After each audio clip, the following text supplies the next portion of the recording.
If you are looking for a speaker for your organization, look no further than Dr. Janice Fortman, an international speaker, award-winning author, and producer and host of Relationship Matters TV. What sets her apart is that she connects the heart of relationships with the power of communication and leadership. Dr. Jan's goal is not simply to inspire audiences for a moment, but to give them the insight and tools to transform the way they live, lead, and relate to others. Contact her at drjan@drjanicespeaks.com or 1-877-667-7325.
Good morning, good afternoon, good evening, wherever you are in the world. It is Dr. Jan Fortman with Relationship Matters TV.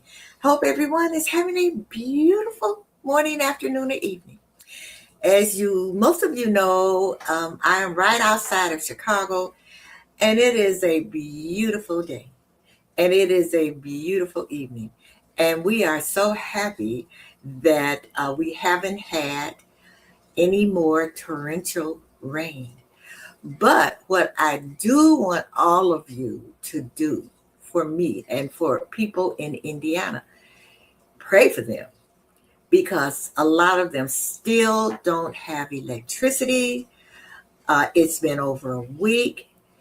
I was in Lansing, Illinois, and I think a lot of you saw that on the news, wherever you are in the world. And I have never seen anything like it. Huge old trees uprooted and lines down. And it was just a horrible sight. So keep them in your prayers. And it's just a little something I want to say to you today. It's just a little food for thought.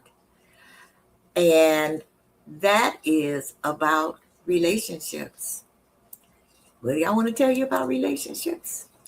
I am going to tell you in just a minute. Here we go. Respect in relationships is not about agreeing on everything. It's about valuing each other even when you don't. So that's the little point that I want you to remember today. Now, let's get into today's episode, today's show. Let me tell you who I have today. And guess what? I got a whole lot of questions. But if you have questions or comments, don't forget to put them in the chat so we'll know. So let me tell you who I have today. I have Reverend Charles L. Dockery. Reverend Doc. He is the senior pastor and co-founder of Immanuel Church Unusual Chicago, better known as ICU. That is a non-traditional congregation in Chicago's Pullman, Roseland area. ICU's mission is to reach the unchurched, those hurt by the church, and people who have lost faith in organized religion, offering intensive care with unusual hospitality and the wonderfulness of God without all the stigma of church. It emphasizes flexible, non-traditional gathering, outward focus, and welcoming people regardless of their background. Now, before he became a pastor, he got a BA, BS in business administration, a minor in counseling, a master of divinity, just all kinds, just so he can talk more about himself.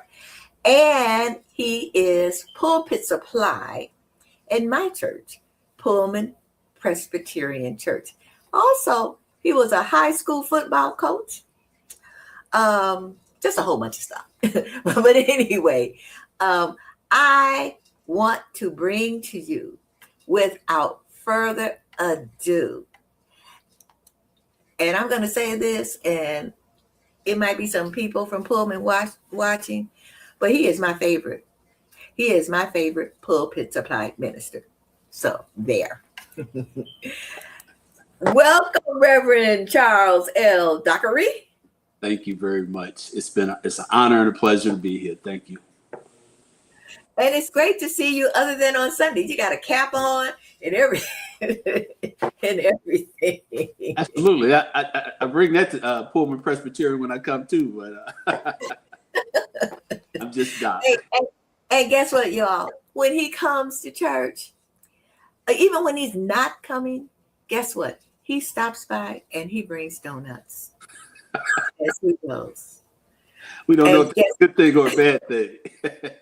And we're all getting fat. So, we do have someone watching right now. She came in, and her name is Maxine Walker.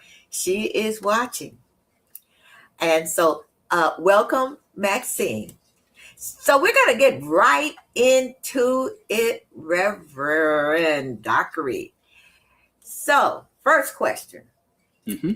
After reading your biography and your background, you describe trading the whistle, because you were a football coach, for a cross and becoming a life coach. So what made you decide to become a minister?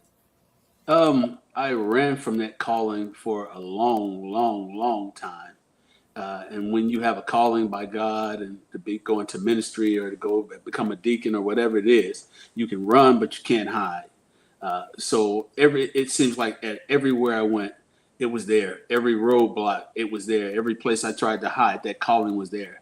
So finally, I just said, you know what? I've tried things my way. I've done what I wanted to do, even though I've been successful in the eyes of the world. I've been a number one salesperson for the Chicago Tribune, upper management for the Chicago Tribune, corporate world, all of that, all the accolades with that. I started my own business, running Teen Challenge Youth Foundation. I went into Parks and Recreation, but still God said, there's more for you to do. Feed my sheep, feed my sheep. And I finally said, you know what? At almost 50 years of age, I give up. I'm going to humble myself. I'm going to be obedient and see where this journey leads me. So that's what made me hang up the football whistle and put on a cross. So, I'm curious, when ministers say they got the calling, how do you know that you have the calling? I'm curious about that. What do you hear?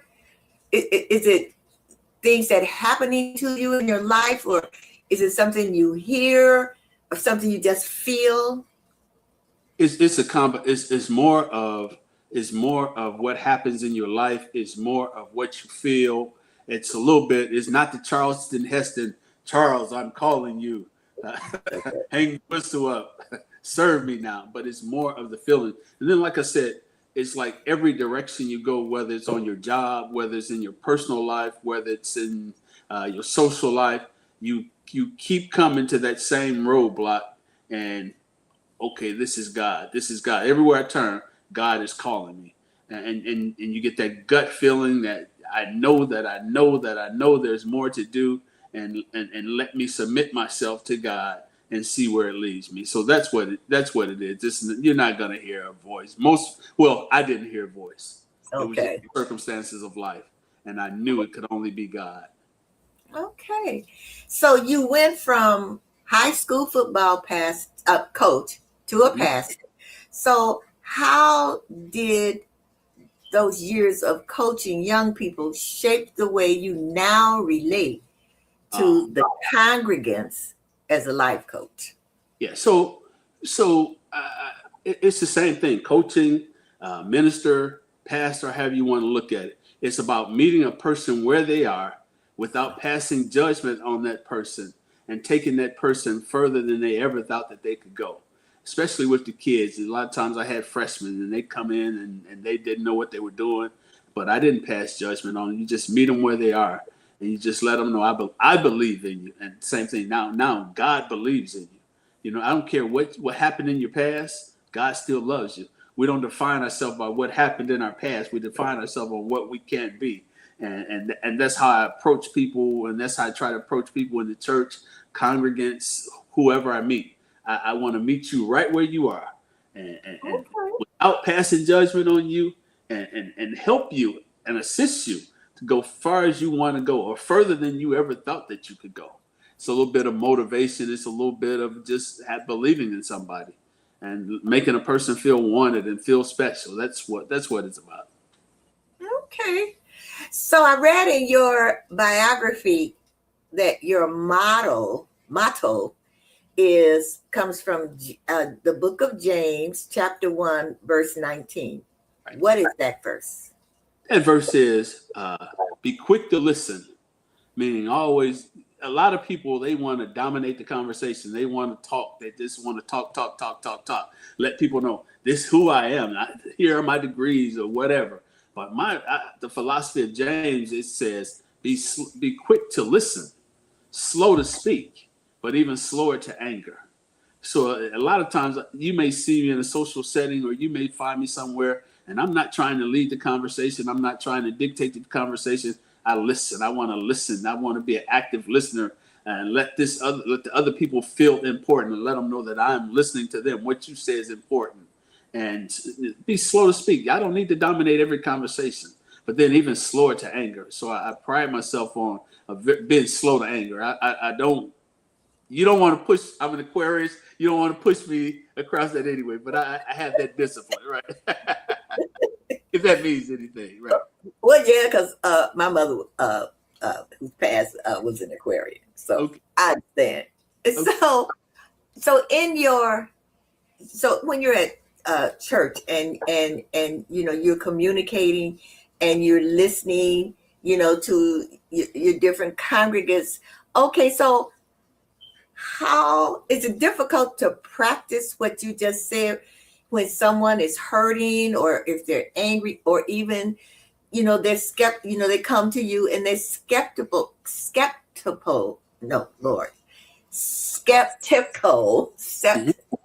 Something wrong. Skeptical. Yeah, I hear you. I hear you. Whoa, of the church, because maybe, like we said earlier, they've been hurt by the church. They, traditional church. A lot of times you hear, I went to this church and I found out, this preacher's going with this woman and this is happening and that's happening. And they're skeptical. Skeptical. So how do you practice being quick to listen, slow to speak, and slow to anger? By showing, I think the first thing is by showing humility.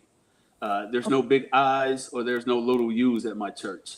All right. Even though I'm the pastor and you see me with these degrees, but I'm just God. I'm just like you. I'm a normal person. I've made mistakes as well, but I don't let those mistakes define me. But what I mostly try to do is judge me not by my sermon, what I say. Judge me by the way I act. Am I treating everybody right? Am I listening to you instead of telling you or trying to show you how smart I am? I don't need to be the smartest in the room. A lot of people, especially people who've been hurt, they just want somebody to listen to them. And a lot of times, don't nobody listen to them. People judge them, but not listen to them. So let me hear your story. And I don't want, and as men, a lot of times, we want to fix the problem. And if we can't fix the problem, we get away from it. But it's not my job to fix the problem. Sometimes you just need a listening ear and then somebody to coach you. You know the answers. You already know the answers. But for me to draw that out of you and assist you into going to where you want to be or going further than you ever thought you could go. All right. Well, Christine Johnson is giving you a hand clap. She loves what you are saying. Well, thank you. And so when they're skeptical, God, I don't know. Did I say it right that time? You did. When there's anyway, but when they come to you and they start talking to you about, this church, that church, and I'm looking for a church, and I really want to know about your church, and they really have a bad taste in their mouth about church. What do you say to them to try and, I don't know if it's the word is to convince them that where you are is where they belong, or try to change their perception about church? How do you do that? Well, the first thing, I don't want to convince you. Okay. I don't want to convince you at all. I want to listen to you, and what I want to tell you though, and what I'll tell that person, was it the church who hurt you? Was it the Negro in the church? Or that person in the church who hurt you? You got to distinguish between it. A lot of times it's not the church who hurt you. It's a person inside the church who hurt you. And then I let them know that there is no perfect church. The church stopped being perfect when you and I walked into it, right? There's not going to be a perfect church. And then what I want them to know also is, don't judge me by today's sermon. Don't judge me by what I say to you today. Come in and see. When you come into the ICU, do you feel welcome? Do you? I'm not pressuring you to do anything. I don't want your money. I don't need your money. I'm not going to talk to you about your money. I just want you to come in and enjoy the worship service. Enjoy the worship service. And then once you see it, and if you like it, then you come back. If it's not for you, then okay, I'm not for everybody. So okay. I prefer a person to see and give us a chance, come back again and see, well, okay, maybe this first time I came, you were putting on a front, but I know if I come back again, you're going to be just like any other church. But we're not just like any other church. Just come and see for yourself. And if my talk does not match my walk, then don't come anyway, right? Maxine says, "Amen." Amen. Amen. Amen. So, what makes your church different? It's non-traditional. What does that mean? That simply means when you come in, like I said, the biggest thing, there's no big I's, there's no little U's, there's no pulpit where I stand on this elevated platform looking down on you like I'm the expert. Right now we're in a school cafeteria, but we set it up for a worship service. All right. When you come into the ICU, there is no choir. There is no choir. There is. I don't want to say it. There's my DJ and my sound people. That's my wife and my son. All right. So we stream in music. So each pastor comes in, each reverend comes in, and we preach. But then we pick music that we enjoy that will enhance our sermon. That's a little bit different there. When you come in there, first thing is you can see there's a table with coffee, donuts, and fruits every week. All right, you know what? You can eat during the middle of service. A lot of people, Really? We doing this. Yeah, this is Immanuel Church Unusual. This is the ICU. We do things a little bit differently. You don't have to dress a certain way. I'm not going to be in a robe. Seldom will I wear a suit and a tie. I'll have a t-shirt on, or I have a hat on and some jeans on, and just come as you are, because God likes you, loves you as you are. Just come as you are, right? And then the only requisite that at the ICU, we welcome all who welcome all. So if you don't welcome all, then this is probably not the place for you. We welcome all. You name what is considered all. We welcome all. So if you have a hang up about somebody and that person, then this might not be for you. And then another thing, we don't want to take you away from your church.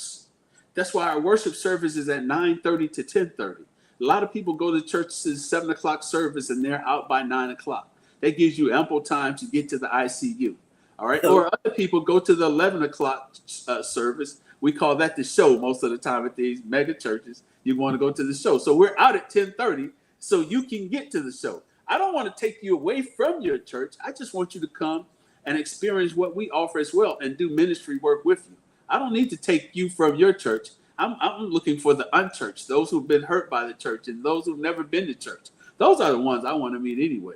And and at our church, we don't care about the numbers.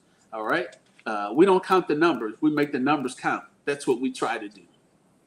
And I know my following is going to be bigger online than they will be in person anyway, because COVID did a number. It was good and bad where people found out, you know what, we have an option. We have options. There's different ways that we are allowed, that we can worship now. But the bad part about it is that they have too many options now. I call it COVID cozy now.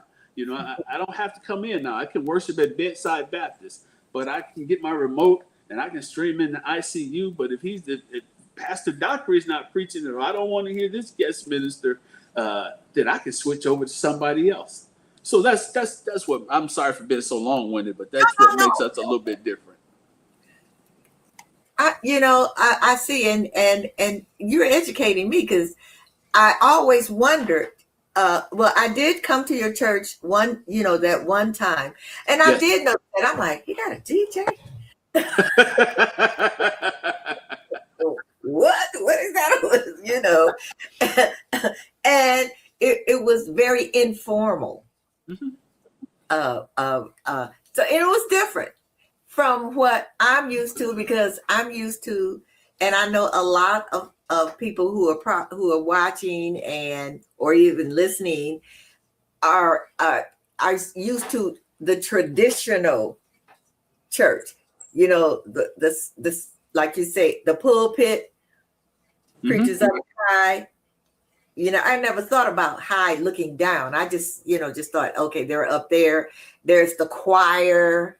There's a strict order of service. And let's say, and I'm not speaking of any particular church and not my church, but a lot of churches, someone comes in, and let's say a street person, and they're kind of like, oh, let's hurry up and see why they're here, rather than welcoming them. They may be dirty, they might be smelly, but like you say, and they might be unchurched. And And I think that's important, what you said about reaching the unchurched. Right. Yes. So we're not turning our noses up if you come or if somebody comes dressed a certain way. Okay, this is maybe, I don't know your situation. This is what you have. If you've never been to church, you don't really understand the protocol anyway. But let's not have a protocol, because God's going to accept you. God's not looking at what you wear. God is looking at your heart. Even with the matter of God is, and this gets me in trouble, but I stand by it. God is not. I think God is more concerned that you love, not who you love. So God is concerned that you love and that you're loving right, as opposed to who you love. God's not looking at. God ain't worried about who you love. God, Okay. you love. And then one of the biggest things that makes our church different is we don't talk about tithes and we don't collect offerings every week. We don't make time for that. I just simply tell people, if you want to know about the tithing principle, if you want to know about offerings, you can go on the website. If you like the type of ministry that we do, then you give tangibly. But if you don't, we're still going to go on. And this is unique. I don't take a salary. None of my associates take salaries. No visiting minister gets a salary when they come here. We don't do that. Everything you give us, we give right back to the community in the forms of book bag giveaways, feeding dinners. It's just we give back everything that you give to us, with the exception of paying the rent. We have to pay the rent. Other than that, it goes right back to the community. And people have said, you know what, we love this church because we believe you guys are going to do what you say you're going to do. So we're willing to give you. And then with a lot of men, always a stereotype was, oh, you just going to that old church, that pastor wants your money. Why are you giving that pastor your money? Well, I removed that from the equation. I don't want your money. I don't need your money.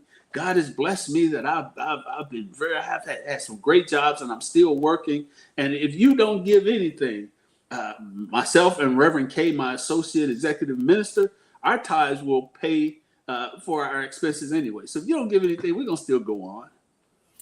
Wait a minute. You mean to tell me you don't have an offering?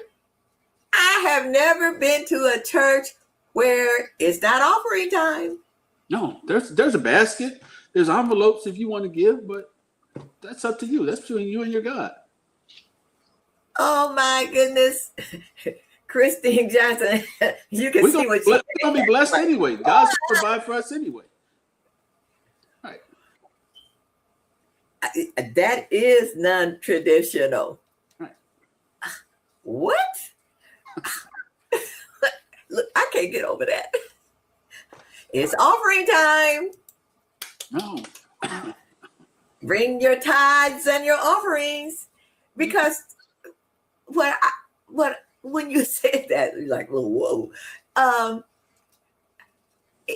Okay, so I know that you're in a school building, mm-hmm. and like you said, in the cafeteria. But have you ever thought about getting a church? Building church. You know what I'm mm-hmm. saying? Yep. And so, if you did, how would you maintain it? Because it comes with all kinds of expenditures. Mm-hmm. So I know that as long as I'm inside Poe Classical Elementary School right now, I'm in the cafeteria. I can comfortably seat about 60 people there if need be. Right? Okay. I can afford X amount of dollars there through my own tithing and Reverend K's tithing, and now we're up to there are other people who are tithing, right? We're not asking, but they're tithing. So we know as we grow, maybe we get up to 100 people. Okay, we can't fit 100 people inside the cafeteria, but there's a gymnasium upstairs. We can expand to the gymnasium. What I'm simply saying, as we grow and as we continue to grow, and as people continue to come in, I'm hoping. Well, I'm not hoping. I'm confident that our ministry, the way we do ministry work, will make people want to give tangibly. And if they don't want to give tangibly, we have to stay here because this is what we can afford. And Okay. then the ministry is not just inside the church. The ministry is outside the church, and for those streaming in, they give as well. Um, so I don't really concern myself about that. But the problem is, uh, I'm John the Baptist. I'm only starting this, right? I'm starting this movement. Hopefully, this movement, this ICU, is not just ICU Chicago. That it'll move to ICU California, ICU Hawaii, ICU all over the place. That the ministers who follow me, I can't guarantee that they will have this same philosophy. But right now, this is the foundation we're setting, and we're trying to prove to people that this is how it was back in the early days. Sure, people tithe so that they can take care of the pastors and take care of those ministers, but it's gotten out of hand now. It's gotten out of hand where pastors are getting airplanes, and just you're living with this six figures, but your congregation is poor and they're struggling. It's got out of hand. So can we do it a different way? Is there another way of doing ministry? And God has shown us that there is another way, and people respect that. People like that. It's pleasing to them. All righty. So now the show is called Relationship Matters TV. Mm-hmm. So now I'm going to go into relationships. Okay. Pastors and relationships. So, I know you have family members that are part of your ministry. Does this affect your relationship with your congregants? No. Okay. I can honestly say, or they haven't told me. So we'll start with my wife. She's not the traditional first lady, and matter of fact, I did a sermon, not the first lady, because she's letting people know he was called to ministry. I was not called to ministry, but I support him, so I'm going to help him, and I'll help him by putting the PowerPoint presentation together and doing these technical things. And my son will come. He didn't go to church at all, and he's like, I'm going to come support my dad by playing the music for him and doing the sound and the video. But the congregation, they have become part of the Dockery family in the ICU. While we're still in the early stages, one big family. One big blended family, because on a given Sunday, we may have 17 or 15 to 20 people. Sometimes we may have 3 people, 5 people, but it's a family. The scary part about it is we welcome all who welcome all, but I was also part of another new church start at Trinity United Church of Christ in Gary. So it was beautiful when you had that small congregation. Everybody knew everybody worked together. But then the people in the congregation, they had total access to the pastor, right? And they felt very comfortable when we have total access to the pastor. And then when people start joining the church, well, we're losing some of our ability to know everything that's going on in the church. We're losing total access to the pastor. So in a way, we might say we want more people to join, but you really don't, because you're happy that you know everything. So and I don't want that to happen. And that's one of the reasons also why I make the ICU a platform for ministers who don't get an opportunity to preach a lot. Because what happened at another church at Trinity, and hopefully we're not getting too far off, with Dr. Jeremiah Wright preaching, right? But when people pull into the lot and they don't see his car, or they go so bold to look in the sanctuary, he's not there. Oh, we out of here. Yeah. So, like, I'm not preaching every Sunday. I don't want you to come to church to see Charles Dockery. I want you to come to church to see Jesus. I want you to see if you can find Jesus in any minister who steps up to the plate. So that's the long answer there. But now that is different. And you are right. And I'm guilty. We all are. Like, oh, wait a minute. So and so is not preaching today. Okay, good. I can stay home. There you go. There you go. The pastor's on vacation. Oh, good. Now I'm on vacation. And that happens. And like you say, I really like that, in that, because people do get attached to that preacher. And I guess it's that relationship that they have with the preacher.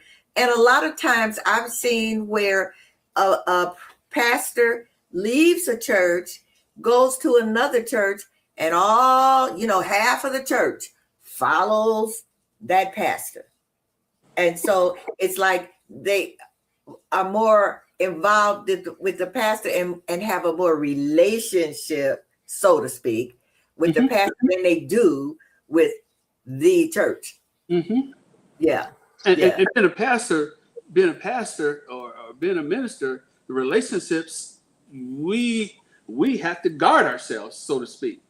Just kind of like Jesus. Jesus, or you kind of model it after Jesus. Jesus had thousands of followers, but then he narrowed that down. He cut that circle down, and then he shrunk that circle even further for the disciples, the 12 disciples.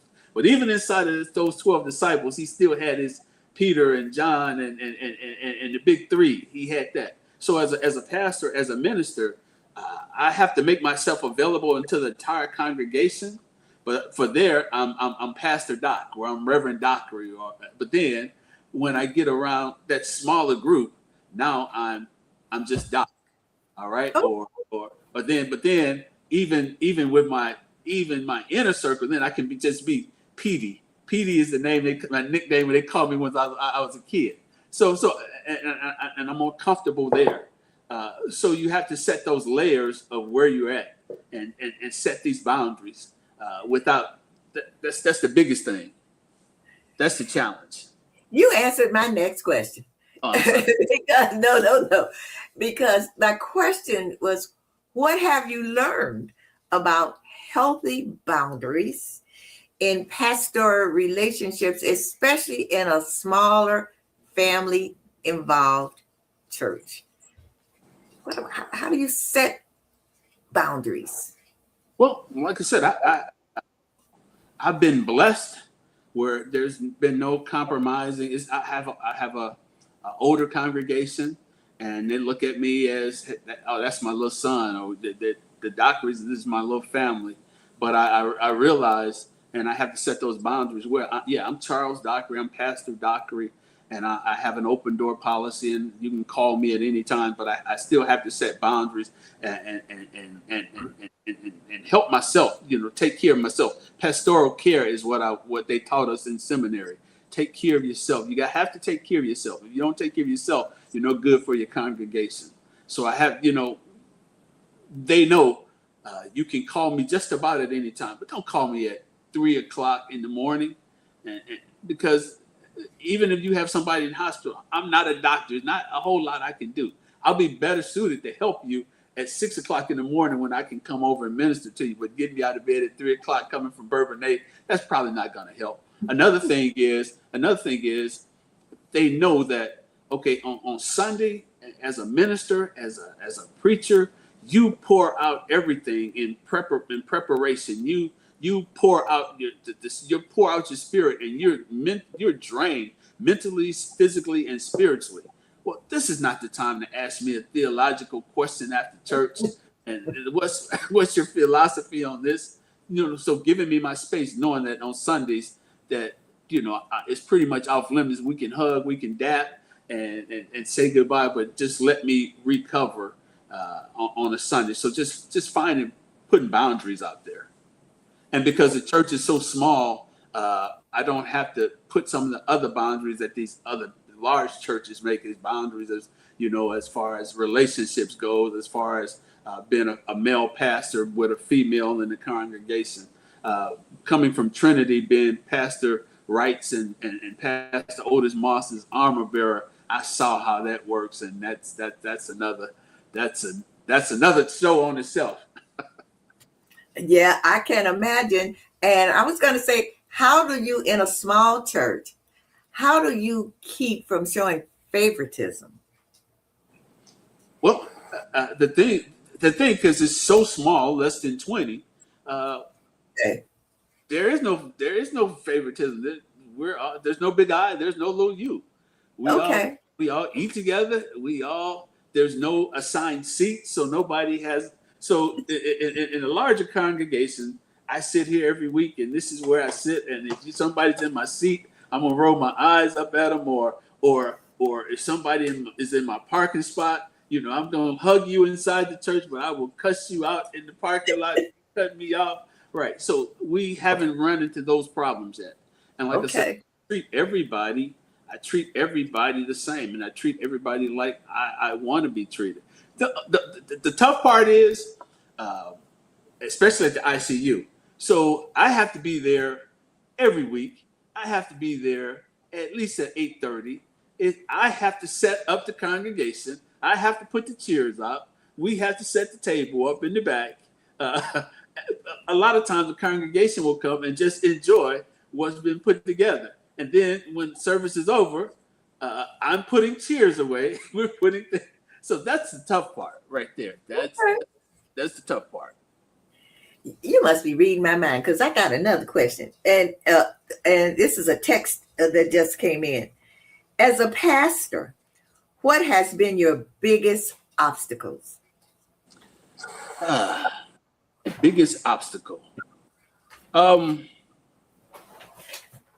That's a tough question. I really had no, as a pastor, so it's different from being a minister, being on staff. As a pastor, I've had no obstacles. Knock on wood, it's been good. As a coming up through the rank as a executive minister, the biggest obstacle was letting your talent shine, because a lot of times pastors they want to hold on to that pulpit. They want to get all the glory, so to speak, and their associates, like I was allowed to preach maybe twice a year, but then Oh, so if I only get to preach twice a year, then how am I? And you expect me to be polished when you only allow me to speak twice a year? And then you would bring visiting ministers in, and I would have to I'd have to run everything, but they were allowed to give the word, and that was a challenge right there. But being as a pastor, I haven't had many challenges so far. We're still young, even though this is our third year going into our fourth year of existence. So if you ask me that question in a couple years, it'll totally be different. But I haven't really had any challenges or any obstacles. okay. I guess if I could say, I won't call it an obstacle, but we had to navigate this carefully, saying that I'm going to be a pastor. And like I said, my wife, God didn't call you to be a pastor. He didn't call you to be a first lady. But, so this is new to you, but you making sure that I set limits, that I set boundaries, and I still make time to be husband, still make time to be father, still make time to be friend, still have going to work. So that's the obstacle, balancing work, family, job. That's the obstacle. I'll say that. Okay. Well, I want to thank Christine Johnson for watching and putting her comments in. She says sorry, she's got to go. Thank you, Miss Christine.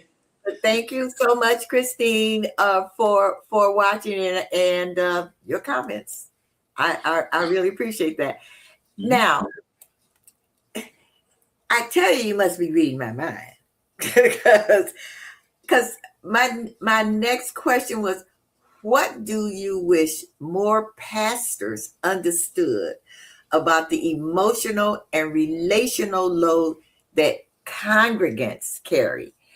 And the opposite of that, you already said that, about what do you wish more congregants understood about the pastor's side.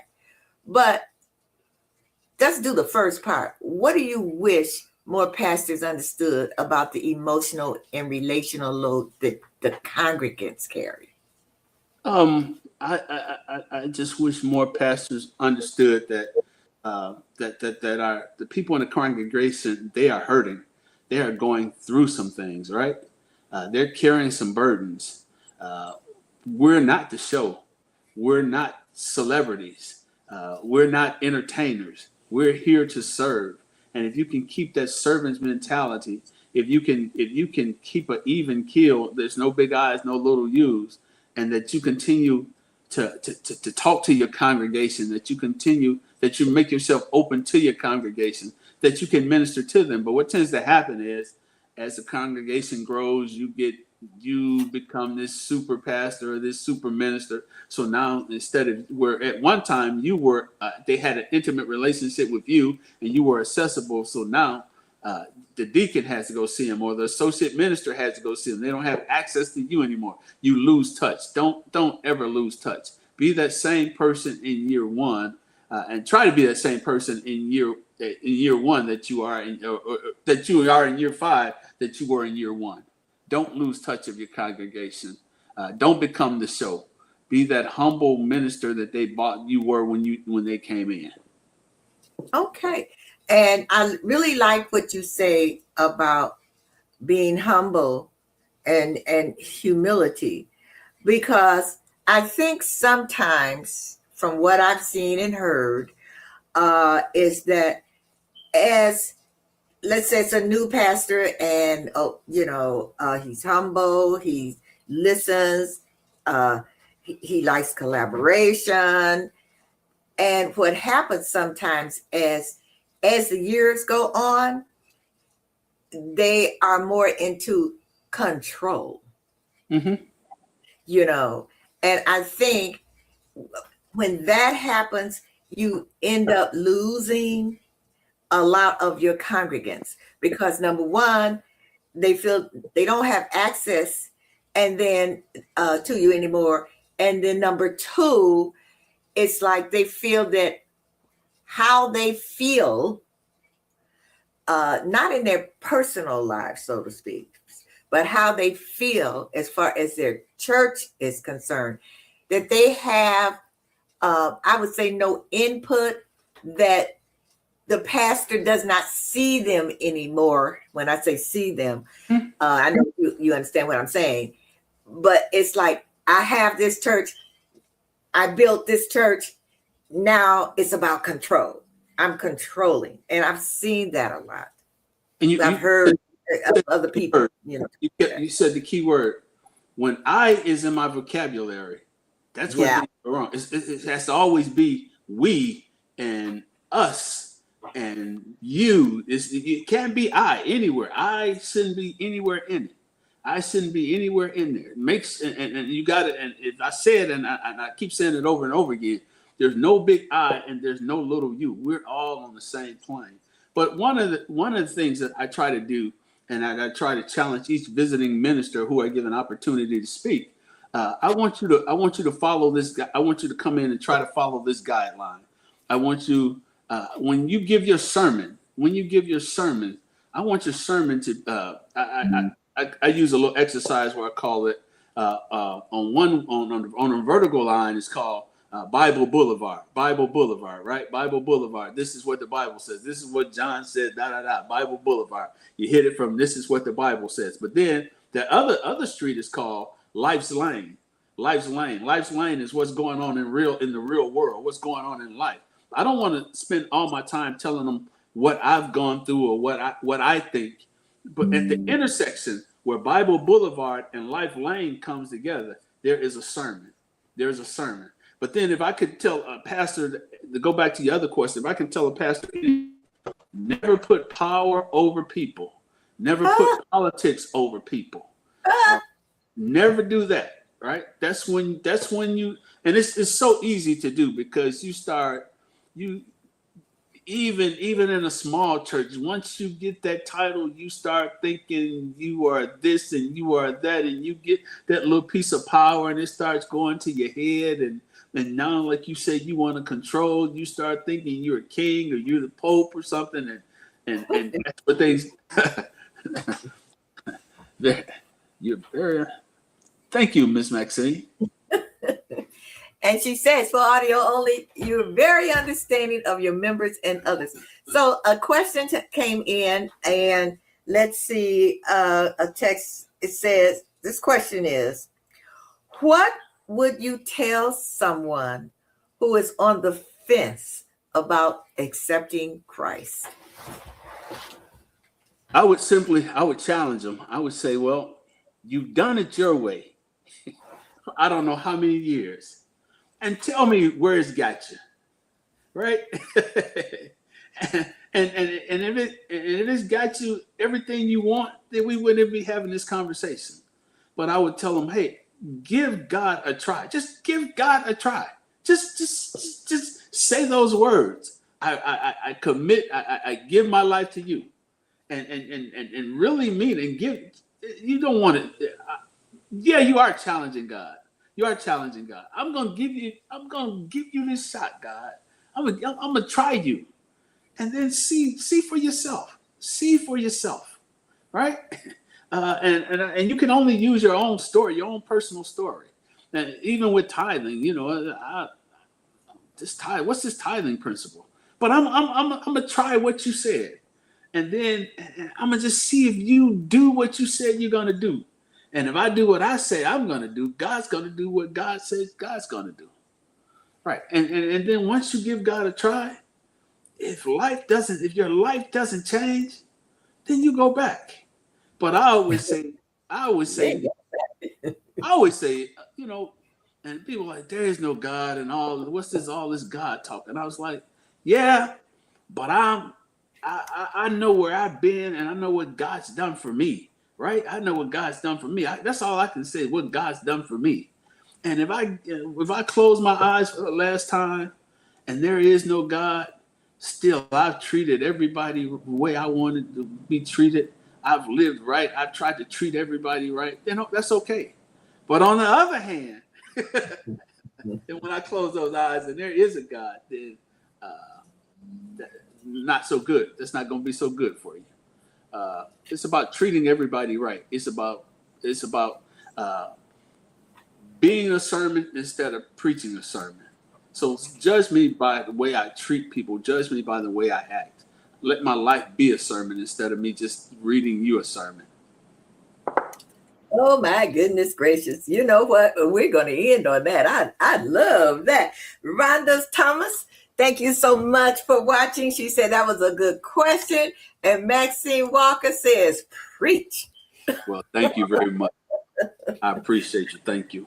Reverend Dockery, I am so happy that finally, we've been setting this up. We've been trying to get We've been setting this up, and I am so very, very thankful for you coming on my show. And you have been inspirational. You have been motivational. And you know what? I hope that some pastors and some preachers or ministers, if they aren't watching live, that they watch the episode, because it'll be on YouTube forever, and out there in social media land forever, because you have said some things that not only congregation members need to know and understand, but pastors need to know and understand. Well, I thank you. I thank you for the opportunity of coming on this platform. And like I said, I've known you since I started doing pulpit supply at Pullman Presbyterian from 4 years ago, and I've always admired you. But I didn't know you had such a great show, and man, I am so proud of you, and you're doing great things. Thank you for giving this humble pastor an opportunity to come on such a great show. Thank you very much. Head getting big. Oh no. This is Rhonda, thank you, Rhonda. She says you're really good at this, Dr. Plummer. Thank you so much, Rhonda. I appreciate that. You are. Yeah. So it's and you know what? I don't think I've missed any First Sundays in 4 years. I've missed other Sundays, but I don't think actually because we had our book bag giveaway on this first Sunday. I was not there. I had to take it. Yeah, right. But you'll be there next coming Sunday. I'll be there Sunday. I'll be there. So Serving is not another storm. Button down the hatches.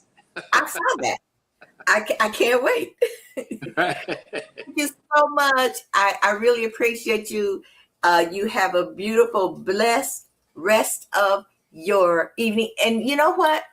I hope some of your congregation members are watching, because this is the same shameless plug for Pullman Presbyterian Church at 550 East 103rd Street, Chicago, Illinois. If you are in the vicinity, we are having a yard sale. You know what they say? One man's another man's treasure. And so I want you to come out. It's Saturday from 9 to 3 p.m. 9 a.m. to 3 p.m. So that was my shameless plug for my church. So Reverend Doctor, see you Sunday. See you Sunday. Make it a great day. All right, you too. Bye-bye. Wow, this was great. Find out a lot of, sometimes when your pastor is there in front of you, you don't know a lot about them, but find out a lot about him. And it makes me even admire him more. And for ICU, non-traditional, to me, for people who don't like that church, the traditional church, I think you should check out Reverend Dockery. And so this is what I didn't do because I got so caught up, but here it is. It's Immanuel Church, Unusual, Chicago, Illinois, and they have services on Sunday mornings at Poe Classical Elementary School, which is 10538 South Langley Avenue in Chicago, Illinois. And guess what? He hopes to see you there. All righty. So this has been just a great conversation. I'm going to leave this up here. Great conversation that I've had and that you've had. And I want to thank all of you who participated. I want to thank all of you who are watching and who are listening. And remember, you can also watch on YouTube at Dr. Janice Fortman.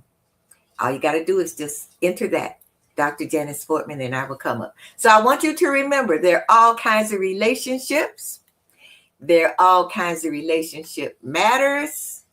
Life is about relationships. So I'll see you again next week on Relationship Matters TV. Have a beautiful, blessed morning, afternoon, or evening, wherever you are in the world. Bye-bye.